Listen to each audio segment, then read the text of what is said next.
Welcome to the Baunfire podcast. I am your host, Morgan, aka Bon Diesel, and this week we'll be talking about Xbox's showcase has been announced. The Division 2 goes off the deep end. Helldivers 2 makes a really weird move, and genuinely much more. Before we get started, please subscribe to the Bon Diesel YouTube channel, hit the like button, and leave a thoughtful comment there, or, if you prefer, subscribe to the show on your favorite podcast platform and leave a review on Spotify or iTunes. Thank you to everyone who supports all of my content as YouTube members, Twitch subscribers, and Patreon patrons. If you're interested in supporting this podcast and my other content, check out the Linktree link in the description of the show. So this is where I do my little ad-lib thoughts. I've added that, and I actually kind of like it. It's a place for me to kind of talk about the week, talk about what's been going on, and kind of my more general thoughts. What I want to talk about this week actually is a little more focused, and it's how are the consoles doing, right? I think if you pay attention to gaming news on like a day-to-day basis, if you're on Twitter, if you're paying attention to all of the big game industry journalists, all of that stuff, you may have some thoughts about how the different platforms are doing. Where I would kind of sum it up is with PlayStation, you've got them kind of in a quiet spot, but they had such a good launch to this generation that even if they have what will probably amount to a quiet couple years, you won't see really anyone fretting over it. I would argue that the lack of coverage of some of the things going on with Sony is weird. The biggest point I've kind of made, and I think is notable, and I do think it's worth talking about, is how ever since Ragnarok dropped at the end of 2022, and since we don't actually know what the next big like first party game is for PlayStation, it's probably going to be the Wolverine game sometime next year in 2025. We're going to be looking at a 2+ year gap where the only big first party like blockbuster release from PlayStation is going to be Spider-Man 2.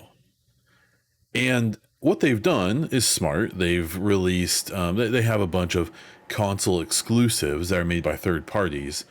Games like Final Fantasy 16, the Rebirth remake for Final Fantasy 7, Helldivers 2 has been kicking off.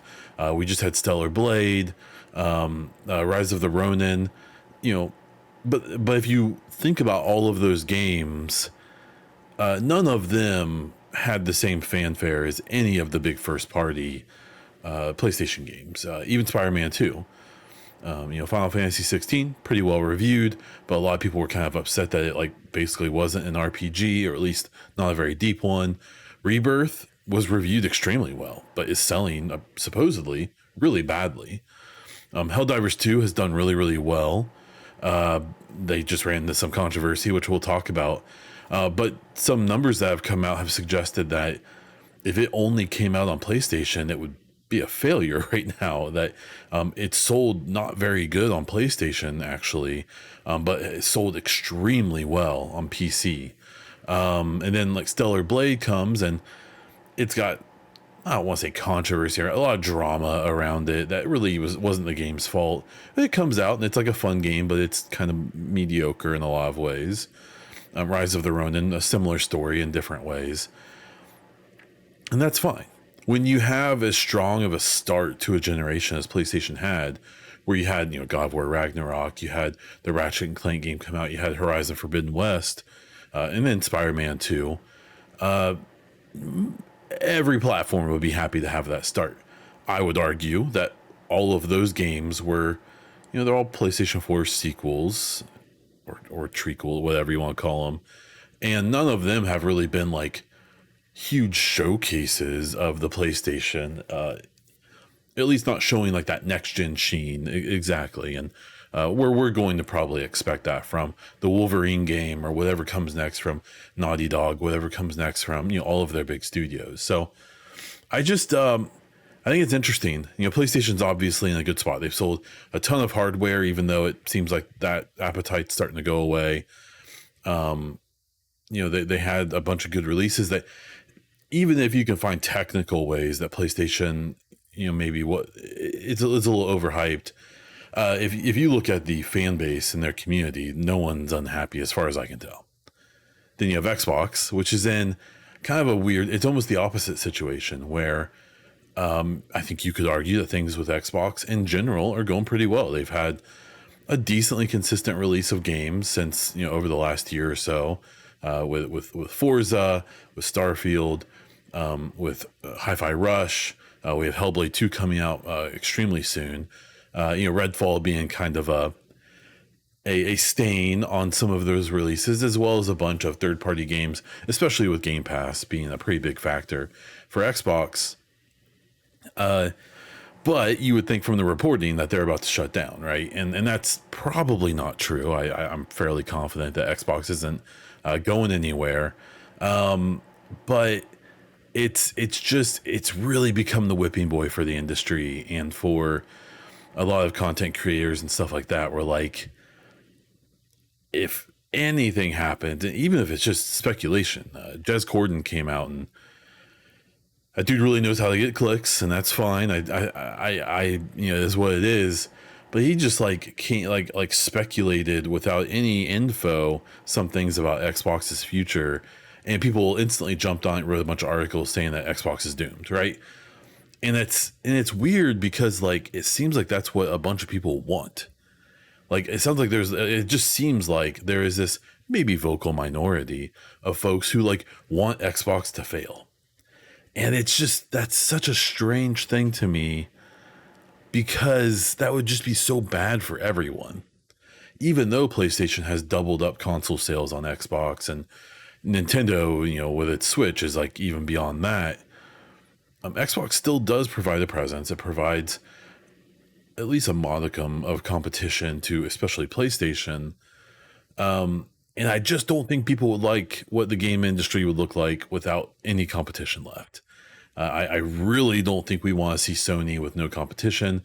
Even with some competition, they still, in my opinion, act very anti-consumer and do a lot of shady stuff. They just have pretty good hardware and extremely good software, so no one cares. I just don't think we want to see that. And I think competition's always good. And I really think that beneath all of this gurgling of all of these clickbait and sensationalized stories about Xbox, they've got some good stuff going on. And there's a really good chance, and we'll talk about the showcase that got announced, they're going to be able to talk about a bunch of really cool stuff in the next year or two. Could really be a pretty wild couple years for Xbox when it comes to first party releases, them probably putting games on other platforms, for Game Pass, with the ABK games coming on and more Bethesda stuff. And it's all interesting. And then Nintendo, they're going to put out new hardware next year. No matter how good or bad it is, it's going to sell 100 million units. So Nintendo's off in La La Land doing their thing, being perfectly happy to just stay out of the conversation that tends to come up about the other platforms. So I think it's kind of interesting. I would just argue that right now, especially between Xbox and PlayStation, no one's doing real good. And I would actually argue that PlayStation's kind of plateauing or kind of holding the line, where I think we may actually see Xbox, due to having games in the next year or so, maybe trend up a little bit. And we'll have to see about hardware announcements and things like that. But I just think it's interesting. I think it's fun to talk about and consider. So that said, let's jump into the actual gaming news. And speaking of Xbox, we had the official announcement of the Xbox Games Showcase on June 9th at 1 p.m. Eastern Time. Figure out whatever your own time zone is. I know we've got people listening from all over the place. The big thing about this announcement is that they said there's a redacted showcase afterwards that will follow. And it had this 3-headed dog symbol in orange that was supposed to be the tease. my initial reaction was like, holy crap, State of Decay 3, because it kind of had its iconography a little bit. The logo looked kind of like what you see from that brand. But then people pretty quickly pointed out that it's Call of Duty. It's the next Call of Duty. And that was like the reminder for me, and I'm sure lots of other people, that this showcase they have is going to be all the Xbox game studios, which there's a pretty solid number of, and we don't really know what like half of them are doing. There's rumors of a Gear 6 reveal, things like that. Maybe something Halo, I hope. Bethesda ZeniMax, we're going to have them again for the second or third year. And then Activision Blizzard King will be part of this showcase this year, especially with the tease of the Call of Duty showcase afterwards. And that's wild, you know? And it's funny because it's going to get to the point where, you know, unless they want their showcase to be like 2 hours long, they're probably not going to be able to show everything.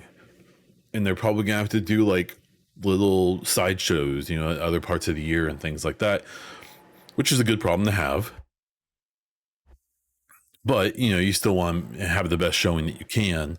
And I'm really curious to what they show. I'm really curious to what we see from ZeniMax. Like we had the Blade game teased at the Game Awards, I believe. So I'm curious if we see anything more about that.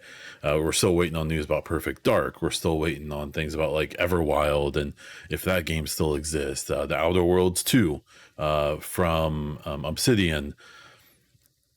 It would be so funny, and it would almost wouldn't surprise me if they just drop like a Fallout teaser. Even if they're just like in these last few weeks before the showcase, they're like, we got to put out, like we got to tease something. And I really prefer how things have been the last couple of years, where it seems like publishers are trying to get away from doing that like 5 years out teasing, like what we got with like Mass Effect in 2020, like we got in the years before that for Hellblade and Halo Infinite and things like that. I think they're trying to get away from doing those things, but they almost may need to with Fallout because of all the hype right now, because of the show, people getting into 76 and Fallout 4, playing Fallout 3 in New Vegas, and even going back and playing the original games. It's going to be an interesting show. I'm really excited to see it. I am an Xbox preferer, as I've always tried to be pretty transparent about. But yeah, so I'm really excited to see that, and we'll talk about it here in a moment. I assume we'll see some kind of tease for the Starfield DLC, and then probably lots of other stuff I'm forgetting. So let's do that. Speaking of Starfield, we have a Starfield May update, a teaser trailer, or I guess a trailer for it came out, as well as a really big, meaty blog from Bethesda. And the big highlights were a new performance mode for console, and actually multiple performance modes. So it's going to be 30 FPS, 40 FPS, or 60, or an uncapped frame rate with people who have VRR displays. And then you're going to have the ability to focus on graphics or frame rate. So like if you pick the 60 FPS and hit graphics, it will try. But I think the advisement will be, if you're going for 60 FPS, probably pick, you know, the performance mode rather than graphics, because that's what you're obviously going for.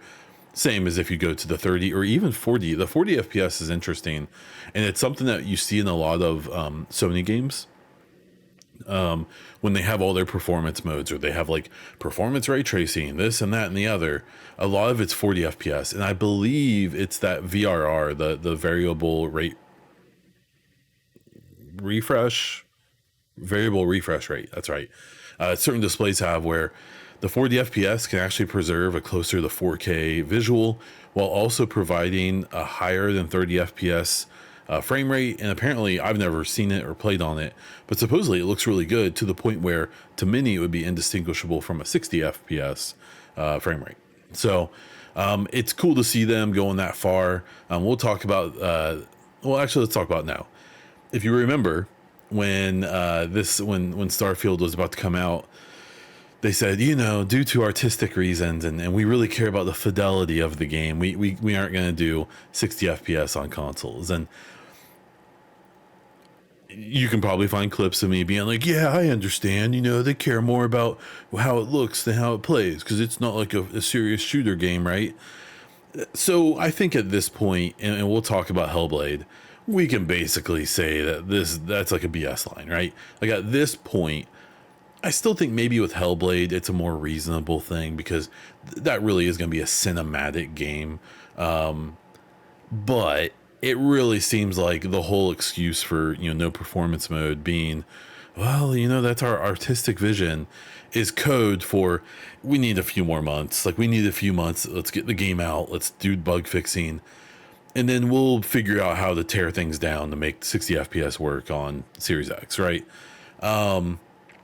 There was I think it was Tom Warren, speaking previously about how just the pessimistic attitude on Xbox, and we'll talk more about this May update for Starfield. It has so much good stuff in it. And this journalist, I'm pretty sure it was Tom Warren, was like, huh, I don't see any performance mode for Series S. It's like, come on, man. Like that's worth talking about, sure. Like, yep, kind of makes sense. They were only able to make it work for the Series X, which is quite a bit more powerful. 6 months later, it's probably not happening for Series S. And I wouldn't be surprised if at some point Microsoft is even going to give the green light to developers of like, do what you can with Series S. Let's focus on Series X or whatever's coming next. But it was just so frustrating that in this like really cool update, you had in my opinion, the usual suspects doing the whole like, well, look at this one bad thing though. We're not going to talk about everything else. Maybe that's just my fanboyism coming out. For the other things is a better surface map. So the local maps in Starfield when they released are so bad. They're like right now they're so awful. Like they're just awful. They're so bad. But what they're doing is not only do the cities, are they going to have this really, really, really, in my opinion, very beautiful, really nice local map now, it's going to work everywhere.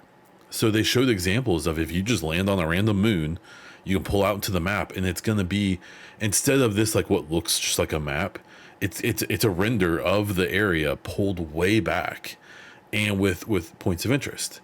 And so in the cities, that's going to give you all the little points, and you can fast travel to any of them now, which is super cool. Basically anywhere you've been, you can fast travel. I know fast travel, that people probably don't want more of it necessarily, but what this is going to do is instead of fast traveling to this place, getting on the tram, which then travels you to here, and you'll just travel straight. So what's probably going to happen here is, while they're technically adding more fast travel, it's going to cut back steps, which is, I think, what everyone really wants. And that should streamline the whole thing if you wanted to. But yeah, the maps look so good. In this, as well as some of these other things, is going to come up and people are going to say, well, this stuff should have been here on launch. And I agree. If anything, and I've talked quite a bit about it in the last few weeks, especially after these updates, this May update and this list of fixes came out, it's really hard not to argue that maybe Starfield should have come out like this summer. And I know, and the big conversation around that turns into, well, if they delayed again, say all of these features that are going to be coming in this May update, say they release Starfield in the middle of June, like right after the showcase or something. Would that have been worth the heat they would catch for delaying it again another 6 months? You got delayed a year before, you delay it 6 more months, and I think it would have, because if you remember when Starfield came out, it reviewed really well. It reviewed extremely well. Its Metacritic on release was almost, it was like mid 80s or something. It's dropped a couple points. It's still pretty good. It's still like 83. But then as time went on, I think two things happened. I think people played it more, and some of the weaknesses just showed up.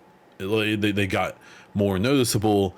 More people started talking about it, and genuinely people started noticing things like, man, like, is this really still a problem with these Bethesda games, or is this really missing? This was in Fallout 4, but it's not here. The genuine stuff. I will still go to my grave arguing that about 75% of the negative conversation, though, just got stirred up by console warriors, people who just kind of don't like Xbox. I think a big part of it was games media, and really starting to see that like Xbox bait, and it was a existing thing of like, man, negative Xbox stuff does so well for us. Like it really gets people going. It really gets people clicking and getting into it. You know, this giant Sony fan base, you know, they eat it up. The Xbox people get mad that we're saying this stuff. They eat it up. Everyone, you know, it turns into this piranha feast, you know, whenever they post this stuff. And I really believe, like, I saw multiple people who I generally respect go from talking about this game and being like, yeah, I actually really like it. Yeah, it's got a bunch of jank. It's got a bunch of problems, but I just enjoy the experience. And for no reason, I don't believe for actual game reasons, but because everyone around them was telling them they were wrong. I'm talking about like on like the Giant Bomb podcast, Kind of Funny, some other places where you saw people, I think, just cave in to peer pressure and be like, oh yeah, no, Starfield sucks. And it's like, you didn't think that at first, and maybe for genuine reasons you changed your mind, but it seems like a lot of people changed it for other reasons.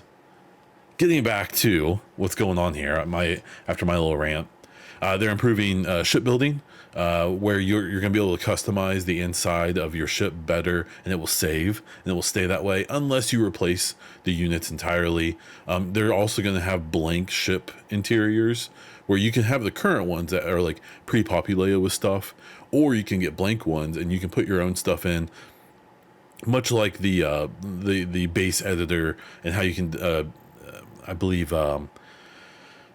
decorate your home and stuff like that if you buy one of the apartments in the cities and things like that. They're also going to have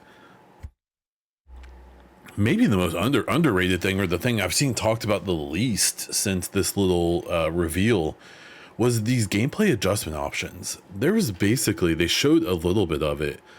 This, like, you can just basically adjust every mechanic in the game, from difficulty to modifiers to, I think, currency stuff and weight modifiers, and like I believe, and it's mostly, it's like a lot of accessibility stuff, right? I believe you're basically going to be able to turn off like encumbrance, so you can just run around with everything on your character and it's going to be great. Or at least adjust it, right? So if you don't want to completely get rid of that system, but maybe make it more forgiving. One thing I really hope they fixed is that that there's a way for you to have all of your materials available everywhere, that you can put them in storage, and whether you're on your ship or in a different place, you can access them. Trying to build maybe like build a base or decorate the interior of an apartment, whatever. I really hope they figured that out. I didn't see that specified, but you know, I can hope. And then they tease future stuff, the Shattered Space DLC. People have dug through this trailer, and it's pretty obvious that the House of Veyron, I think is how you pronounce it, is going to be the subject of this DLC. If you don't remember, there's 3 big factions in like the Commonwealth or whatever. It's the UC Vanguard, or the UC, and then it's the Freestar Collective, which are like the cowboy people, which are super corny in my opinion. And then there's the House of Veyron, but in New Atlantis, the main city for the game, their like embassy is like taken over by plants and stuff, and like basically we just don't see much of this third faction. One of our potential companions is a former House of Veyron person. We run into like the embassy leader, and we occasionally, you can fight them a little bit, but we don't see like their home planet or anything like that on purpose. They don't want to be seen, and it seems like this Shattered Space DLC is going to be exploring that. And it also showed, I believe, another or at least 1 or 2 other factions, and they hinted to new missions in general outside of Shattered Space. So it sounds like they may be adding some more stuff to do, just with the game in general, not just with the DLC. So I'm excited for all this. I think this may update. It will be something that will get me to come back and check out Starfield again. I'm not going to say that I'm going to come back and spend, you know, all my time, you know, do like a whole new playthrough quite yet. I'm probably going to wait for either Shattered Space or right before Shattered Space. But yeah, so that May updates come in May 15th. And I was going to talk about it later, but the Shattered Space DLC is expected this fall in 2024. One other thing they did tease as well was a land vehicle, and they said our first land vehicle So the first, assuming that there could be more vehicles, and land vehicle being specified, I'm wondering if maybe we're going to get like hovercraft or something like that. That could be kind of cool. So we'll have to wait and see. The second part of this, I guess, was that like the day before this reveal came out, Todd Howard did this big interview on Kind of Funny with Greg Miller. This was fun for me to see as someone who likes Starfield, because Greg likes Starfield a lot.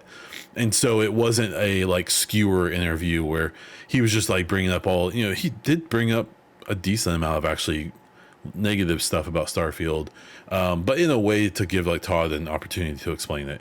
The biggest thing that came from this was Todd talking about how he talked a lot about Fallout and that experience, and how they really like New Vegas and they don't hate it like a lot of people think they do. How they have 5 teams at Bethesda Game Studios. One thing I think people mix up is there's Bethesda, which is like the publisher. It's the company itself, and then there's Bethesda Game Studios, which is underneath that, right?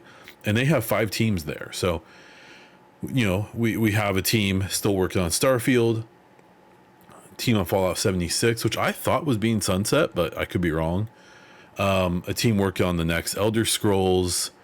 He mentioned a couple other projects. So I assume those 2 other teams are working on whatever else is going on, whether that's, the very beginnings of a Fallout or something like that. We'll have to wait and see. But, yeah, that interview was really good. There's not so much, especially after talking about the Starfield stuff, there isn't so much to talk about. It was interesting where, like, one thing he talked about was how he feels like some of the negative reaction to Starfield was how different that game was from, Elder Scrolls and Fallout. And there was a lot, like all of the Paul Tassi and all the usual suspects did the whole like, I don't think so, Todd. Like, I think it was other reasons. And I think he's right. And in the sense of, and I even talked about it recently after playing a lot of Fallout, of, there are lessons that they should have learned from Skyrim and Fallout 4 and their previous games that just didn't get implemented in Starfield. And that sucks because, there are a lot of similarities between the 3 franchises, right? But I really don't think it's been fully appreciated that for the last 20 plus years, Bethesda has made Elder Scrolls, a medieval high fantasy RPG, and Fallout games, a post-apocalyptic Americana, RPG game. And they did make 2, what was it? 2 like drag racing games or something. I can't remember. I forget now, but that was like 20 years ago. But the 2 franchises they've made are a lot different than Starfield. Obviously they shared, a lot of their kind of core, the gameplay and things like that. But, spaceflight and having different planets and not just like one landmass and things like that. Starfield was a big departure. And one thing I don't think it gets credit for, and Bethesda doesn't get credit for, is that for the first game in a brand new franchise, in a time in gaming where starting new franchises feels almost impossible, it did pretty good. A lot of people have played it. It rated pretty well. It's getting ongoing DLC. I think for the average person, I think if you want to give Starfield a 7 out of 10, that's fine. I rate it higher. I'd probably give it like an 8.5 or a 9 out of 10. 8.5 is probably the least fanboy number I would give it. But, whether it's a 7 or an 8 out of 10, like, that's pretty good for a first entry. Now, that brings up the conversation of, is there ever going to be a Starfield 2? And like, that's pretty tough. We already feel like, the chances of Fallout 5 coming out in the next 10 years feel slim, even though rumors are that there may be like a co-development situation that we could see that game. Some people were saying before the end of the decade, which, it's 2024.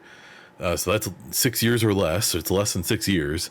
And that would be surprising if they manage to do that. So does that make the chances of a Starfield, sequel ever coming out impossible? I don't think it does.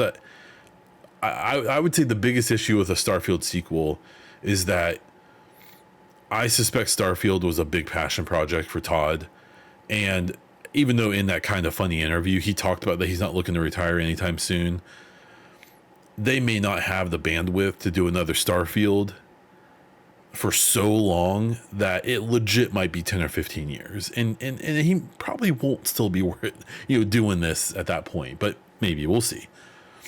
Anyways, good stuff coming for Starfield. I hope that a lot of this stuff works out. But I do believe, I think I kind of lost my train of thought on the delay conversation. Man, I really did. So if you listen to this podcast, you've got to be used to it by now. I think it would have been worth delaying it, because if you look at most of the criticisms people had after the honeymoon period of Starfield, they're mostly being addressed with this. It doesn't fix everything. It doesn't fix the janky NPCs, and it doesn't fix everything. I'm not saying that, but the majority of the easy targets, the easy criticisms people had, are gonna get fixed. And that would, like, if the game came out in June, that would have at least given Starfield like a better start, a better starting place, right? And I do believe that would have offset any heat they caught from delaying it one more time. But that's not what happened. It's not going to change. We are where we are. I think that if this update and the Shattered Space DLC do a good enough job, that Starfield already is still doing pretty well. But it can get back to a pretty good spot, and I think that's going to happen this year. Moving on to PlayStation, Helldivers 2 on PC through Steam is now going to require a PlayStation account by June 4th. If you don't sign up, you will not be able to play the game.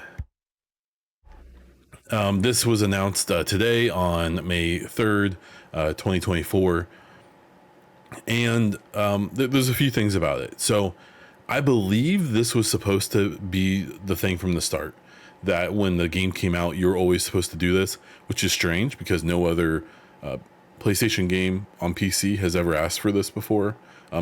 It's probably something to do with the multiplayer, or I don't know, or probably crossplay, things like that. But they were so overloaded when the game came out that they got rid of that for a few months. And now they're trying to re-implement it. And there's a few problems with it. One, and this is kind of my take on it, you can't provide this experience and this way of experiencing the game for a few months and then just be like, okay, now sign up for this other account. Like, PC gamers especially already hate this crap. PC gamers already hate, having to have these different accounts and linking things and all that. And if you would have caught people off the bat like this, I don't think it would have been that big of an issue. I think there would have been a little bit of a stink, but to do this retroactively really sucks. And the reason the retroactive nature of it is so awful is if you just don't want to comply, say you don't have a PlayStation account and you just don't want one. Maybe that's the weakest excuse, but it's still a valid excuse. You just won't be able to play the game. You have to log in the PlayStation to play the game as of June 4th, I believe. The other part is that there are regions where Steam is good. You can buy Helldivers 2 and play it. You can get on servers, you're good to go. That don't have access to PlayStation accounts. This is really strange. One of the examples I think I saw was the Philippines, but I believe there's other ones that aren't, it's not, and not to talk badly about any country because of its size or whatever. It's not just some countries you've never heard of. It's the Philippines is a large, major first world country. This it's weird, right? And so if you live in the Philippines, you can't legally, following the rules, get a PlayStation account and play Helldivers 2 once this happens. Now, you could VPN, or you could lie, or you could, break their terms of service, their TOS. But then what's going to happen is, if due to your IP address or due to some kind of situation, if they find out that you lied when you signed up for your PlayStation account, they can ban you, and you would probably lose access to the game again, right? So people in that situation either have to knowingly break the rules to play the game, or just can't. And you can't get a refund. I've already tried to refund it twice because I deleted it. I don't want to deal with this crap. And they've gotten denied. And I've tried to explain the situation pretty clearly, that I'm being asked to sign up on a third-party website to link my account to it. I don't want to do that. especially retroactively. And Steam's denying refunds, so you can't get a refund even if you are going to lose access to the game. So this is really weird. What's been really, really odd to me is seeing, and this doesn't represent any majority, you're going to find turds in every group, but there's a lot of Sony fans going hard on this, being like, and to them, it doesn't matter, right? Because they have a Sony account. If they had a PC, they would just link it. Like, it's not that big of a deal to them. But I don't think they're recognizing that a lot of PC players, don't mess with that and don't want to, especially knowing that PC seems to be the biggest part of Helldivers' success. These Sony ponies, to use the console war phrase, which I despise. Probably see this like Helldivers 2 is like, oh yeah, this is awesome. I hope this game never goes to Xbox. This game's a huge success, not realizing that the PlayStation 5 hasn't really made this game a success. It's been PC. And now they've alienated that user base, and it's not going to change anything. You can't get refunds. It's going to get nailed on the reviews. I think it already went from very positive on Steam to mixed, and it's probably going to go lower.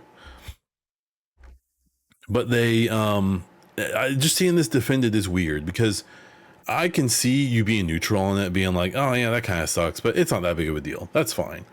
But to just straight up be like, oh, come on, just sign up and do it. Like, that's missing the point. And it really does exemplify that whole issue that we have, I think, just in general, of people really having like way too much loyalty to a plastic box and a corporation that doesn't care about you, especially Sony. And the same for people who do it for Nintendo or Xbox, or let's not even get started talking about the PC Master Race, folks, which is like, I hate it so much. It's such a lame, but I digress. We'll talk about it another day. So this sucks. Helldivers 2's been on a really good roll, and now it's got some really high profile people dunking on this decision. They're probably going to change it. Even the head of Arrowhead Studios has like pointed out a PlayStation like a policy page, and suggested that people make their complaints to Sony's like helpline.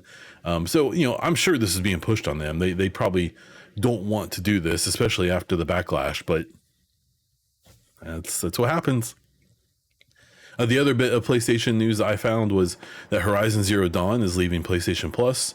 And this follows a pattern that almost certainly guarantees there is a Horizon Zero Dawn remake or remaster coming.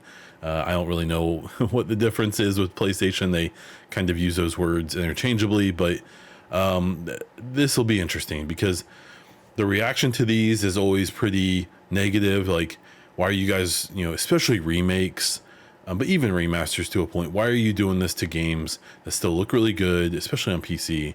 That still look great. They don't need this, because with Xbox, we got really lucky that, off the top of my head, every remaster or next gen version of games was free. It just came with the game with Xbox. And PlayStation has really pushed this idea of like taking a game that's 4, 5, 6 years old and doing a remaster or a remake and then charging for it.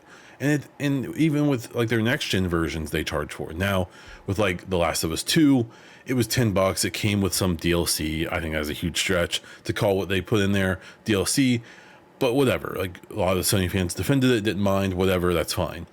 But it just stinks, man. Like, why not just do a next gen version and release it to your fans?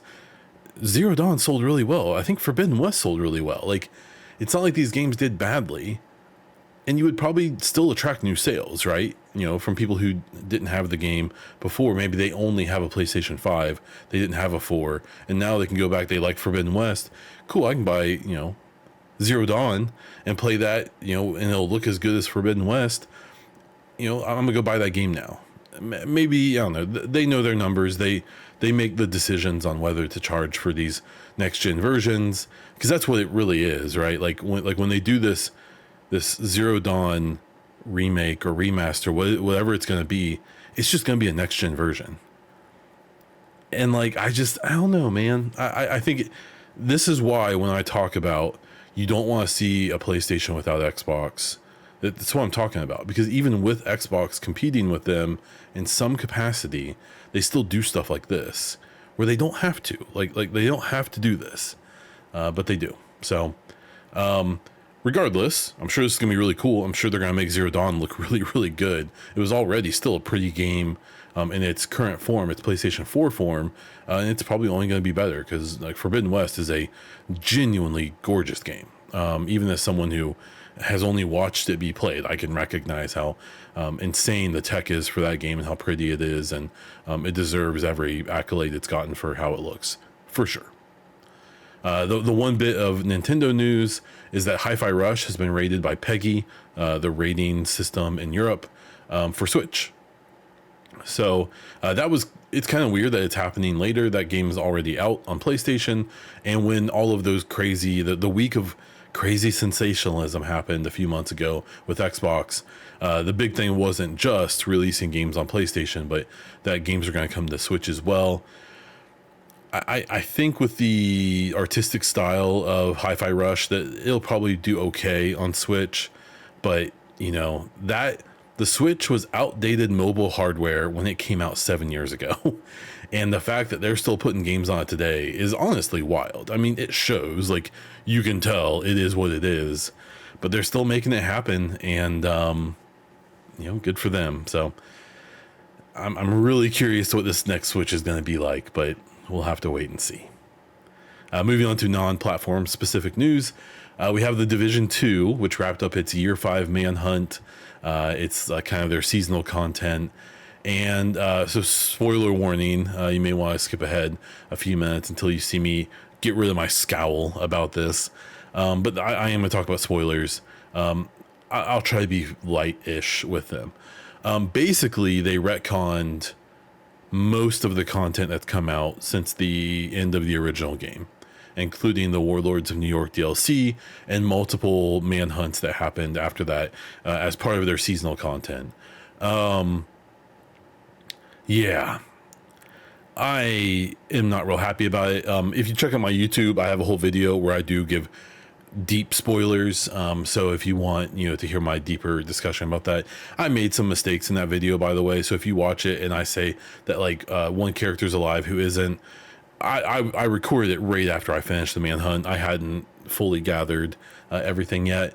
But long story short, I'm pretty unhappy with this. The Division, of all the Ubisoft franchises, was one of the ones that I thought was still like holding together like a fairly nuanced, kind of realistic, kind of believable story, and they've really gone off the deep end in my opinion with that, and that really sucks. I mostly because I think for some cheap drama points now they're gonna make the future, like the Division 3, which they've already talked about, really difficult to make, or at least the premise is almost certainly gonna have to be pretty wacky, I guess is the right word. I'm really not happy with what they did. They just I think they did things that will irreparably harm the IP. Is what I'll say. I don't blame any specific writer or dev or anything like that. They're just doing their best. I'm willing to be convinced if the long term way the story plays out makes this worth it. Okay, like I'm willing to be convinced, but of what I know right now, I'm pretty unhappy and pretty unsatisfied with how they've handled this, and I think it's just, to me, franchises I think have really fallen, like Ghost Recon, Far Cry.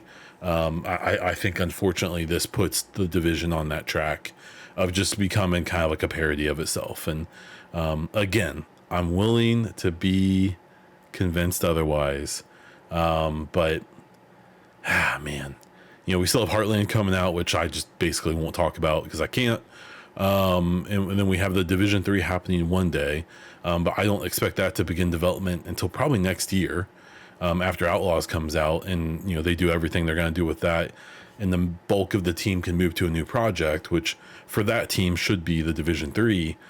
Even if they do it as quickly as they did 2, which I don't think they will, because Division 2 was really just was developed very quickly. The Division 1 came out in 2016, I believe, and Division 2 came out in 19. It was only a 3-year cycle. I don't expect the next game to be made in 3 years. I think it's going to take longer, but we'll have to wait and see. But yeah, I think what they did in this last Manhunt, sure, I think sure made that job more difficult one day, but maybe I'm wrong. Hasbro came out talking about how they are investing over $1 billion in internal game development. They talked about their specific studios. Atomic Arcade is doing a Snake Eye G.I. Joe game, which, man, the CEO of Hasbro was really like, I think it's going to redefine and reinvigorate the G.I. Joe brand. I have no idea what he's talking about. I don't know anybody who's looking for a reinvigoration of the G.I. Joe brand. G.I. Joe was like barely clinging to relevance when I was a kid, and I'm in my mid 30s. So maybe they know something we don't. Invoke Studios is making a Dungeons and Dragons game. I'm really curious to if this is going to be Baldur's Gate 4. If they're going to try to get this out relatively quickly to try to work off of the heat of 3 still being pretty hot. This obviously isn't Larian. I think if this studio is smart, they are going to try to take a very different vision of the next D&D game, whether it's Baldur's Gate 4 or not. I suggest they do not try to do what Larian did, because I do not think there is basically any other studio in the game industry who could do what they did as well as they did, definitely not better, and probably not even close to as good is my honest take. Even though I'm, not quite as struck by Larian as some other people are, I still think, just between the time they took and the way they did things, I don't know. I wouldn't want to make the next D&D game, whether it's Baldur's Gate 4 or not, just because whatever comes of this, you're going to have those people looking for that, and it probably isn't going to be that. They also talked about Skeleton Key, who's making a horror game, and then if you're listening to this podcast, the studio most familiar to you is Archetype, who's making Exodus, which is the new sci-fi IP, and that studio is headed up, and many people are there from BioWare, including Drew Karpyshyn, who wrote the first Mass Effect game and a big part of 2, I believe. And a lot of people are excited, hoping that some of his brilliance from the Mass Effect trilogy will be shown again in this new IP. So yeah, Hasbro's going hard. Then we have Square Enix has canceled multiple projects. They're trying to streamline their development after a $140 million loss. Square Enix is always kind of a weird one to take too seriously when they say that things failed. Basically, it seems like they maybe intentionally set quotas for games that are just impossible. I mean, a lot of the conversation and the confusion about like how well Rebirth is doing, Final Fantasy VII Rebirth, is that it reviewed extremely well, but indications are that it's not selling very well. Well, is that not selling well in general to the general standard, which is what it sounds like, or is it Square Enix's standard, which they probably wanted to sell 50 million copies, right? Like, it seems like that's the line that they set before they got rid of the studio that made Eidos, I believe, Eidos Montreal, that made the Guardians of the Galaxy game, which was amazing, one of my favorite games ever. They basically said a sequel wasn't coming, even though it was perfectly set up for a sequel, because it didn't sell well enough. And then they sold off that studio, and that studio is doing other stuff now. I think Embracer Group bought them. Ugh. But so Square Enix, interesting. This has been a big push behind. There's a lot of conversation about more Final Fantasy games and exclusive games to PlayStation eventually coming to Xbox. The assumption has been that like Final Fantasy 16 and the Final Fantasy 7 remakes, that Sony probably laid down a gigantic wad of money, telling Square Enix like those will not be on Xbox, and at least for a decent term, because the first Final Fantasy 7 remake has been out for quite a while now, and then Rebirth has been out for a little bit. So those will probably make their way to Xbox eventually. but I wouldn't hold my breath. But we may see more Final Fantasies make their way over to Xbox and to other platforms in general, as maybe PlayStation starts moving towards a less exclusive model, but we'll see. The Shadow of the Erd Tree will be the only Elden Ring DLC that came from an interview with folks at that studio. That's pretty interesting for as successful as that game was. It's pretty interesting that they're only going to do one DLC. I mean, that's not super crazy. Even the game like Cyberpunk obviously had a very different life path from release than Elden Ring, but kind of a similar thing where it seems like maybe these games are so big and they take so long to make that, if you spend time making DLC, that's time that you aren't making the next game. And while it only getting one DLC, even though this DLC, from what I've seen, appears like it's going to be extremely large, they will make an Elden Ring 2. I don't know if it'll be their next project or not. I could see them do something in between, but maybe not. Elden Ring was quite a success for them, and money talks, so we'll see. Take-Two Entertainment shuts down 2 studios. They shut down Roll7, which made the game Rollerdrome, and Intercept Games, who makes the Kerbal Space Program games. Pretty wild. Rollerdrome was received extremely well by Roll7. I thought it sucked. I actually didn't like it at all. But it was a me problem. I understand why people liked it, and it was a really neat game, a very unique game. And the Kerbal Space Program is interesting because they, in the last couple of years, released the second game. It was not in great shape when it came out, and they've been fixing it up. And I don't know what that means for this. I don't know what this means. I'm assuming that game is just maybe never going to fully get fixed up, or at least not by the devs. I don't know what kind of mod support that game has, but I'm assuming that that's a bummer for them. It really sucks that Take-Two, who just off of Grand Theft Auto 5, surely they make enough money even today that they should never have to do this, but it's all about infinite growth. That's the only thing that matters. And if anything threatens that, people hit the cutting room floor. It really sucks. Manor Lords has sold over 1 million copies. This game is so interesting. It's developed by the solo developer who has gone out of his way to don't hype this game up. Please don't hype this game up. But yeah, I'm by myself. It's going to take me a long time to finish this game, even though it's out in game preview. Please don't hype it up. And it sells 1 million copies. So, I mean, I don't know exactly how this stuff all works, but even if he only gets a fairly small percentage of that, he's pretty flush with cash right now.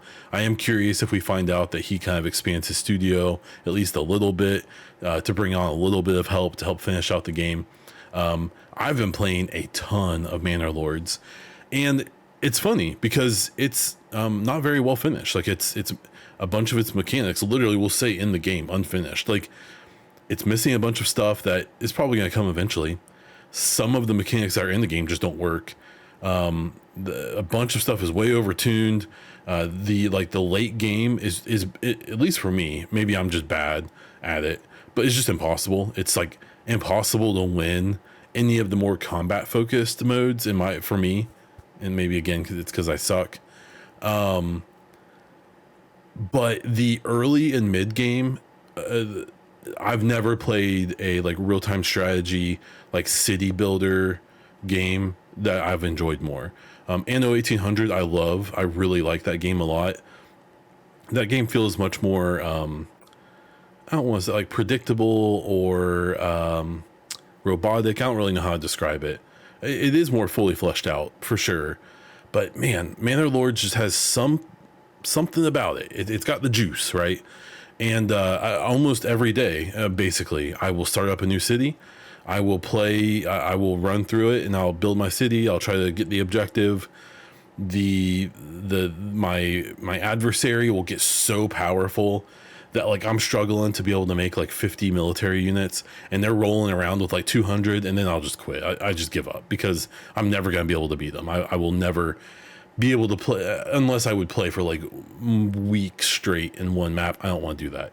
So I just keep restarting new modes almost every day. because that early mid game is so fun. So good for Manor Lords, good for that developer, and I really hope that we see more from them, because that game has some really cool stuff about it, and I've really enjoyed it. The final bit is that Hellblade 2 has released its PC requirements. That game is coming out later this month. The PC requirements look pretty normal. It is an Unreal Engine 5 game, which, Unreal Engine 5 seems like it's still working out the kinks, even though I think you could probably say that about Unreal Engine 4 even at this point. The requirements don't seem that bad. It seems like at 1440p I'm going to be able to run it at basically full everything, so that's exciting. I am going to probably beat this game on PC, but I do want to play it on Xbox to at least see how it feels in 30 FPS and stuff like that. I suspect it'll feel fine, but I want to play it at 60, and that's just where I'm at. So I'm really excited for that game. I can't wait to review it. I tried to get a code. I've got no response. I'm going to send one more request. I assume those are going out soon, if they haven't already. And, we'll see what I'm allowed to report on that. At the very least, I'll play it and beat it. It sounds like it's going to be fairly short. So probably by the next podcast, I should be able to do a review as well as a video. So be on the lookout for that. And that is where I'm going to wrap this one up. So thank you so much for listening to this episode. Please consider supporting all of my content by watching, listening, sharing, or following my socials, or throwing a few bucks my way via one of the options in the Linktree link in the description of the show. That is all I have for this episode of the Baunfire podcast. So until next time.